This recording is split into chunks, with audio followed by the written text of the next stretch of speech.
Hello အားလုံးပဲမင်္ဂလာပါမမကြီးရဲ့ cooking blog ကနေကြိုဆိုပါရစေဒီနေ့မမကြီးချက်ပြမှာလေးရတော့ငဖဲချစ်ကိုကမွန်းကျင်လေးနဲ့ချင်းစက်လေးချက်ပြမှာပဲဖြစ်ပါတယ်ရှင်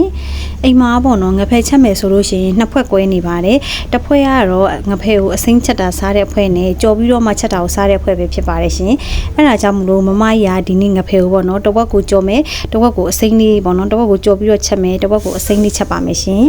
အရင်ဆုံးကျွတ်သွန်အဖြူအနီးမြုပ်သီးစိမ်းဟင်းချက်မှုထောင်းထားတာတွေကိုရောပြီးတော့စီတက်လိုက်ပါမယ်ရှင်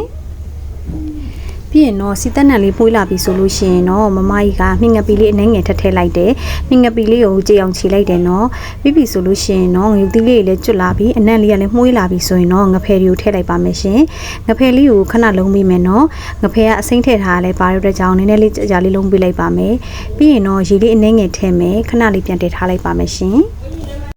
စီလေးပြန်လာပြီဆိုရင်တော့ကမွန်းကျွယ်လေးကိုထည့်လိုက်ပါမယ်ရှင်ပြီးရင်ကမွန်းကျွယ်လေးဤသွားအောင်လို့မှုေးပေးလိုက်ပါမယ်နော်ကမွန်းကျင်ကရေလေးနည်းနည်းထွက်တယ်ပေါ့နော်အဲ့တော့6နေအောင်လို့တည်ထားပေးလိုက်ပါမယ်ပြီးရင်အချိုငံလေးထည့်ပါမယ်ရှင်အရသာလေးနှံ့သွားအောင်ထပ်မှုေးပေးလိုက်မယ်နော်ရေလေးခမ်းပြီးတော့စီလေး6လာတဲ့အထိကြောပေးလိုက်ပါမယ်ရှင်နောက်ဆုံးမှာနနက်မင်းနဲ့ငူသီးစိမ်းလေးအုပ်ပေးလိုက်ပါမယ်